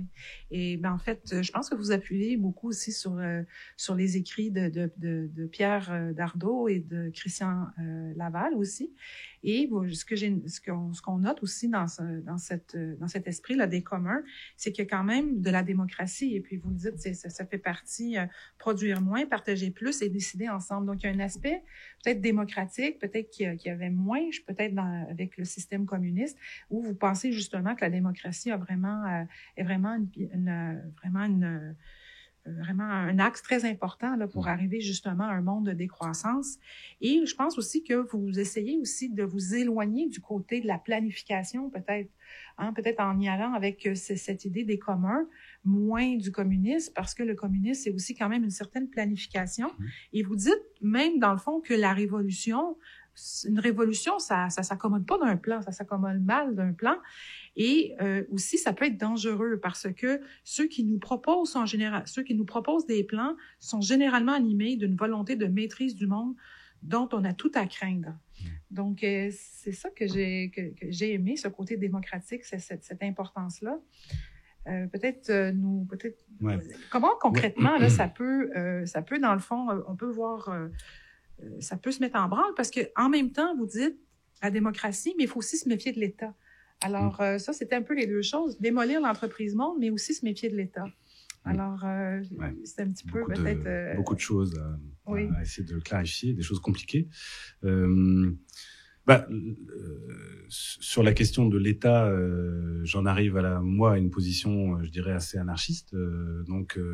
En tout cas, une position qui remet en question le modèle de l'État-nation, qui me semble historiquement indissociable du modèle des sociétés de croissance. En fait, j'ai l'impression que l'État-nation est beaucoup trop associé à l'émergence de ces sociétés de croissance pour qu'on puisse en attendre quelque chose de bon, en fait. Bon.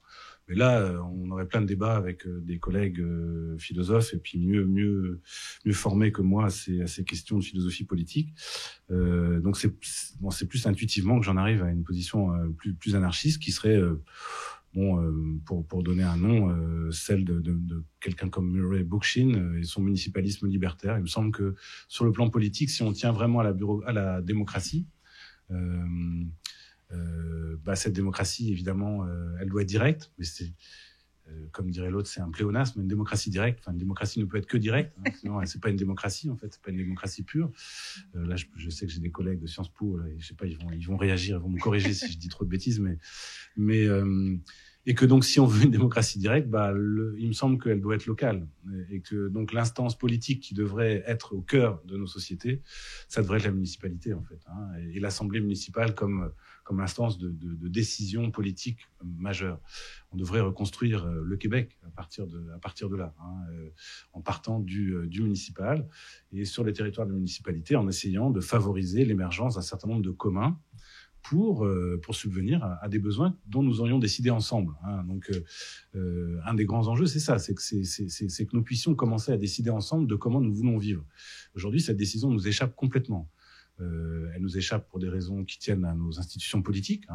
Le goût, non, il ne peut pas dire qu'il représente un fonctionnement démocratique. On est, d'un point de vue technique, si on prend le vieil Aristote, on est dans des aristocraties électives, c'est-à-dire que on élit les meilleurs. Les meilleurs à quoi? Les meilleurs à se faire élire. C'est un peu un des grands problèmes de notre système. C'est pas les meilleurs pour gouverner, c'est les meilleurs pour se faire élire. Ils sont très forts. Preuve, ils ont réussi. Mais et puis, quand on regarde en plus d'où viennent ces gens-là, c'est à peu près toujours le même milieu, ce qui nous amène plutôt à l'hypothèse qu'on a même une forme dégradée de l'aristocratie qui serait plutôt l'oligarchie, en fait. Bon, voilà, si on prend Aristote. C'est ça, notre système. Mais c'est pas seulement ça, en fait. Et c'est là où je prends un peu mes distances par rapport à certains courants aujourd'hui qui veulent remettre justement de l'avant une démocratie plus radicale, qui pense à valoriser le principe d'une assemblée constituante, qui serait le redémarrage d'une reconstruction politique. Très intéressant, j'abonde tout à fait. Mais si on fait ça sans démanteler des systèmes économiques et techniques dont nous dépendons à l'échelle planétaire, alors là, on se raconte des histoires. C'est-à-dire que il va falloir vraiment se débrancher, se défaire de ces dominations économiques dont je parlais tout à l'heure quand je parlais d'aliénation et de ces dominations techniques.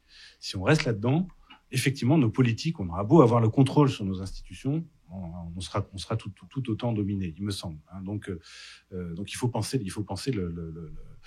la double remise en question. Pour ça, pour moi, le municipalisme et le communalisme sont une des voies à mettre de l'avant. Oui, alors merci beaucoup. Alors, je pense qu'on est arrivé maintenant à la période des questions. Hein? Alors, ceux et celles qui veulent poser des questions, vous avez des micros. Il y en a un ici. Pardon, puis il y en a un. Il y en a juste un, alors c'est celui à droite là, que vous voyez dans l'allée. Donc, on va poser. Je vous invite aussi à rester pour justement poser des questions. Il va y avoir aussi un tirage. Hein? On a 3 exemplaires du livre de Yves-Marie Abraham. Et puis, je voudrais peut-être le dire parce que je ne l'ai pas dit au début, vous avez un coupon, hein, 25% de rabais pour ceux et celles pendant 2 semaines. Les personnes qui veulent donc acheter le livre, ben, vous pouvez bénéficier d'un incitatif financier, 25% d'escompte pour pouvoir donc l'acheter. Alors voilà. C'est vrai que ça fait beaucoup, hein, ça fait presque 1h30 qu'on discute, Yves-Marie et moi, mais quand même, est-ce que ça a pu faire émerger en vous quelques questions? Oui, peut-être aller au micro.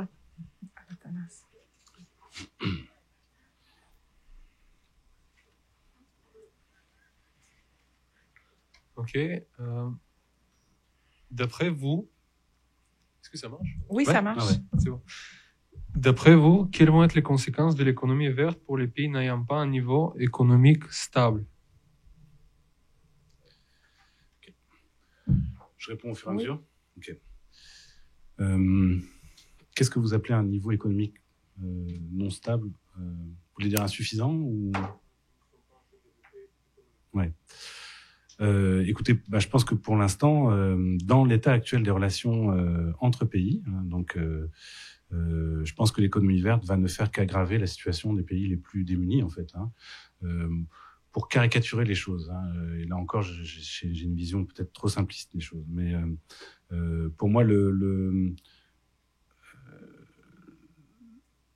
Nord représente une espèce de centre, hein, qui n'a pu se développer sur le plan économique et technique que parce qu'il a pu exploiter une périphérie, hein, qu'on appelle le Sud global. Le Sud pour le Québec, c'est son Nord, c'est ça qui est un peu compliqué, hein, notamment. Bon, c'est le fameux plan Nord, mais c'est aussi le Sud géographique. Et donc dans la dynamique actuelle, pour moi, l'économie verte ne va absolument pas bénéficier à ces pays de la périphérie, risque en fait de leur coûter toujours plus cher en fait, parce qu'on en a des rapports d'exploitation, ou pour le dire encore autrement, dans le cadre d'échanges complètement inégaux en fait, hein, où en gros on va chercher le meilleur du Sud, hein, sous la forme de ressources naturelles ou humaines, parce qu'on va chercher des humains dans certains cas pour faire des choses qu'on peut pas délocaliser là-bas, et on leur envoie en gros nos déchets, hein. Bon, c'est à peu près, je dirais, là, je caricature, mais c'est à peu près l'échange. Et l'économie verte là-dessus, je crois pas que ça puisse améliorer quoi que ce soit dans le cadre de cette dynamique-là. Donc je serais très très pessimiste. Pour moi, la voie de salut pour les pays de la périphérie, c'est justement de sortir de ces relations avec le Nord, en fait, hein. C'est d'arriver à conquérir une autonomie réelle. Il y a une autonomie institutionnelle, politique qui a été conquise dans les années 50, 60, mais finalement qui pèse assez peu lourd par rapport à la dépendance économique dans laquelle on a réussi à les maintenir, en fait. Donc voilà, ce serait la meilleure chose qu'on pourrait faire pour les pays du Sud, il me semble, ce serait de leur permettre de conquérir une véritable autonomie. Merci. Une autre question? Bonjour. Un peu, ma première, j'en ai 2. Ma première, je dirais, avec des étudiants au HEC qui terminent un bac en gestion, qui arrivent à la maîtrise, qui suivent votre cours, c'est quoi leur réaction un peu? Je suis très curieuse de voir un peu comment ils réagissent à votre approche. Là aussi, je vais caricaturer, mais disons que ça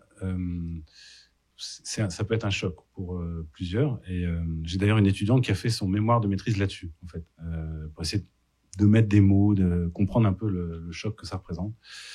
Parce qu'effectivement, ça débouche sur une remise en question, finalement, de la plupart de nos évidences, hein. On utilise un slogan dans la décroissance qui est celui de la décolonisation de l'imaginaire. Donc, C'est l'idée de se défaire d'un certain nombre d'évidences qui seraient partagées. Et pour certains, c'est un choc. Donc c'est vrai, parfois j'ai du monde qui pleure dans mon bureau, littéralement. Enfin bon, donc c'est une des difficultés pour moi, c'est que je suis quand même très confortable dans mon bureau de prof à HEC. Donc moi, ma vie, elle est, je commence à être vieux, j'ai assez pas mal derrière moi, mais je suis avec des gens qui ont leur vie devant eux. Donc et ça, c'est vrai que ce que j'ai à leur proposer, pas grand-chose, sinon le fait qu'à mon avis, il faut lutter, qu'il faut se battre, que tout n'est pas plié, que tout n'est pas joué, et qu'il y a du jeu politique, il y a des choses à faire. Mais c'est vrai que ça peut être assez lourd. C'est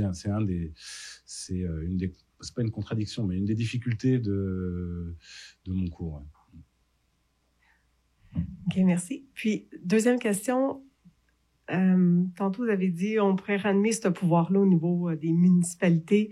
Je dirais, j'ai juste le goût de lancer, est-ce que ça serait possible d'adapter votre cours au lieu que ça soit à la maîtrise universitaire, que ça soit davantage au niveau primaire, qu'on apprenne à nos jeunes la décroissance, strike pipe, niveau primaire, secondaire, avant qu'ils là, aillent au HEC, font un bac en gestion, puis après ça, ils se font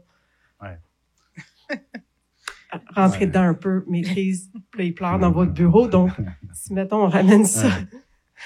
Je pense qu'il n'y a pas de mauvais endroit pour le commencer. Moi, j'ai quand même l'impression, ça fait 20 ans que je suis au Québec, que je suis arrivé à HEC.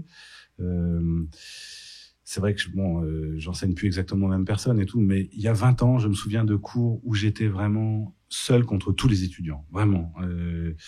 Ils étaient pas d'accord avec moi et bon, vraiment, je me battais. Mais j'avais pas peut-être l'assurance que j'ai maintenant. Les choses ont changé.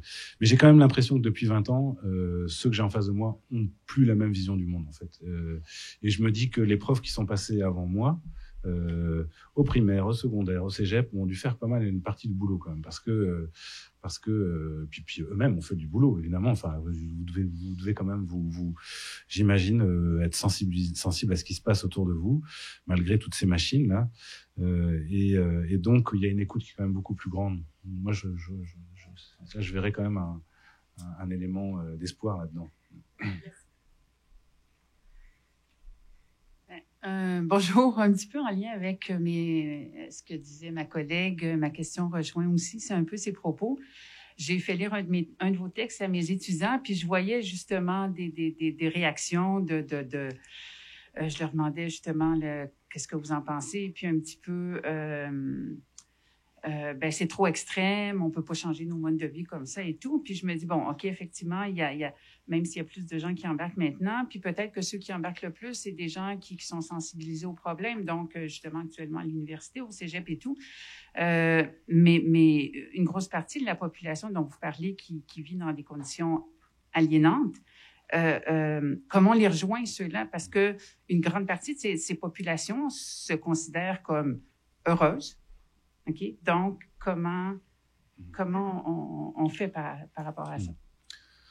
Moi, je dirais que si j'avais un premier objectif, ce serait d'amener dans l'espace public le débat, croissance-décroissance. Voilà, ce que vous m'aidez à faire là ici en m'invitant. Et donc faire avancer ce débat. Pour l'instant, ce débat, il n'existe pas. Hein.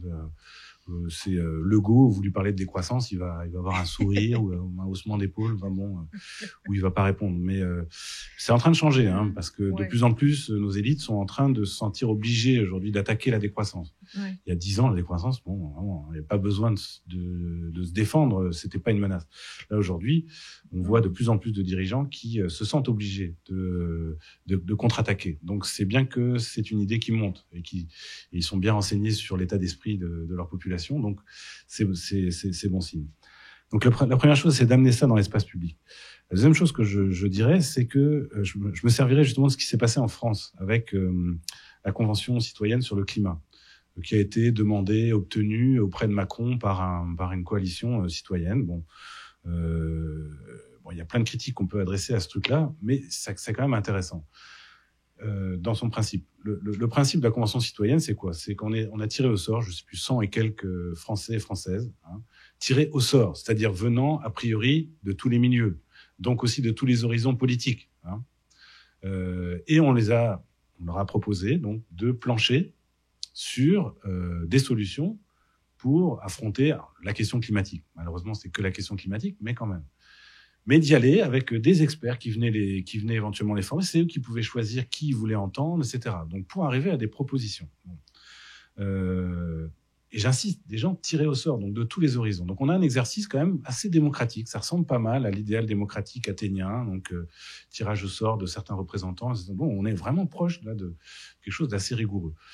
Qu'est-ce que cette convention, qu'est-ce que ces Français et Françaises ont proposé? Vous regardez la liste, tout est pas enthousiasmant, mais en gros, si vous mettez tout ensemble, ça ressemble pas mal à un programme de décroissance. C'est pas très loin. C'est bien la raison pour laquelle, d'ailleurs, Macron a refusé tout, en gros. Bon, il a tout refusé.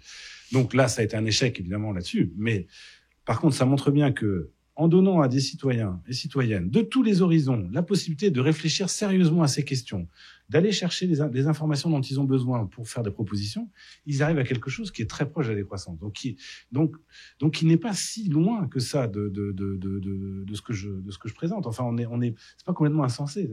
Des gens qui sont de tout bord. Donc moi j'aurais plutôt confiance dans ce procédé. La démocratie, c'est pas seulement intéressant en termes de principe. C'est pas seulement parce qu'on tient à la liberté politique. C'est une bonne raison de tenir à la démocratie. Mais la démocratie, ça peut être aussi très efficace. Donc, d'un point de vue plus pragmatique, pour prendre les décisions qu'on a à prendre aujourd'hui, face aux problèmes qu'on a, prendre le temps de la démocratie, du débat, donc de l'engueulade, parce que la démocratie, c'est forcément l'engueulade. C'est pas truc gentillet, là on essaye de... Non, c'est de l'engueulade. Mais ça peut nous permettre effectivement d'arriver à des décisions qui ensuite vont être mises en œuvre, vont être respectées, etc. Et qui vont être des décisions relativement éclairées parce qu'on aura tous les avis. On aura effectivement tous les avis. Donc, moi, j'aurais confiance quand même. Bonjour, j'avais une question. Est-ce qu'un autre monde est-il vraiment possible?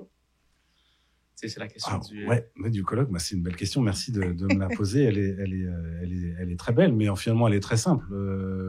Oui, il y a plein de possibilités. Alors, le problème après, c'est est-ce que c'est un monde meilleur ou un monde pire? Je pense on n'en sait rien. Et donc, ça peut être pire. Ça peut être encore pire que ce qu'on a. Ouais. C'est bien le problème. C'est peut-être un des effets pervers d'une certaine littérature apocalyptique aujourd'hui, qui nous fait voir l'avenir comme particulièrement sombre, et qui, par conséquent, aurait tendance à vouloir nous faire désirer la poursuite de celui-ci, quoi. Donc, c'est un peu l'effet pervers de certains textes. Ouais. Mais évidemment que c'est possible. Enfin, là aussi, pour moi, l'histoire, l'ethnologie nous révèle que les humains ont été capables de vivre de toutes sortes de manières possibles, très différentes de la nôtre, et qu'il n'y a aucune raison de penser que les humains du futur, s'il y en a, n'inventeront pas d'autres manières de vivre. Donc oui, c'est tout à fait possible. Ça peut être pire. Ce que j'espère, par contre, c'est que ça sera meilleur. Donc, est-ce qu'un monde meilleur est possible?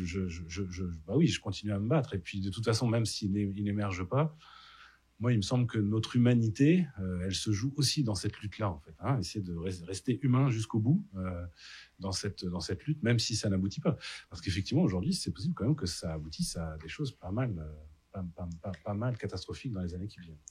Alors, justement, ma dernière chose avant qu'on conclue, là, c'est-à-dire que en 2022, je ne sais pas si vous avez vu ça, Bruno Latour a écrit un mémo sur la nouvelle classe écologique.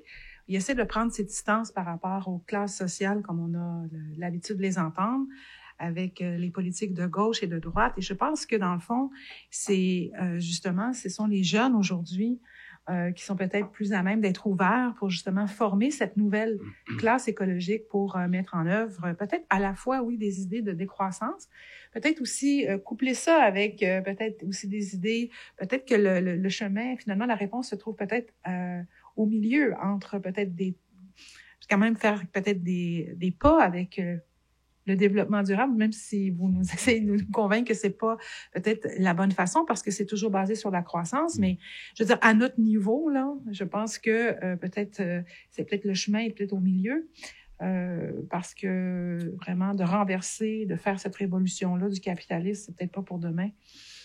En fait, on n'en sait rien. Peut-être qu'on est très proche d'un effondrement du capitalisme aussi. En fait, peut-être qu'on en est très loin, peut-être qu'on en est très proche. Mais je dirais, là où il faut être clair, c'est sur la direction qu'on veut prendre. En fait, c'est de quel monde vous voulez. En fait, puis ça, c'est pas moi qui vais vous dire, c'est vous qui décidez du monde que vous voulez. Moi, je vous ai dit de quel monde je veux plus, de quel monde je veux. Je l'ai un peu esquissé. C'est sûr que pour moi, si on tient Si on tient à la vie, c'est-à-dire la question de la nature, si on tient à la justice, si on tient à la liberté, il faut sortir de ce monde-là. Si on y tient, voilà, ça c'est ma conviction profonde. Et donc, ensuite, en termes de stratégie, à nous de voir qu'est-ce qui peut nous rapprocher de ça. C'est évident que on n'a pas tous le même courage, pas tous la même énergie, pas tous les mêmes moyens. Enfin, donc c'est extrêmement difficile. Mais on peut faire toutes sortes de choses pour aller dans cette direction-là, à condition que la direction soit claire, pas s'arrêter en chemin. Là où je rentre en conflit avec certains de mes collègues écologistes, c'est que c'est ça, ils restent finalement dans la perspective du maintien de ce monde tel qu'il est, en essayant de l'aménager. Bon. Moi, il me paraît pas aménageable, il me paraît insoutenable. C'est ça dont il faut sortir. Et alors, puisqu'on parle de Laure Varidel, je termine là-dessus. J'avais promis une petite critique.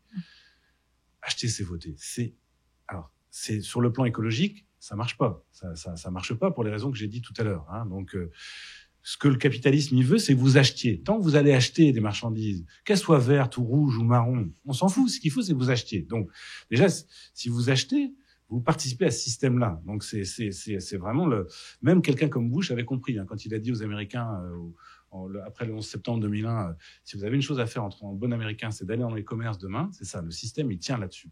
Donc, c'est déjà une première erreur de diagnostic. Et après, si vous tenez un peu à la démocratie, la démocratie, la base, c'est que on a tous et toutes le même poids politique. Chaque humain égale une voix.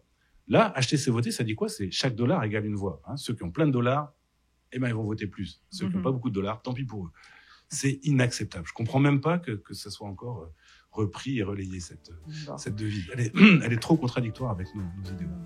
Merci, vous avez fait beaucoup réfléchir aujourd'hui. Merci beaucoup de votre attention.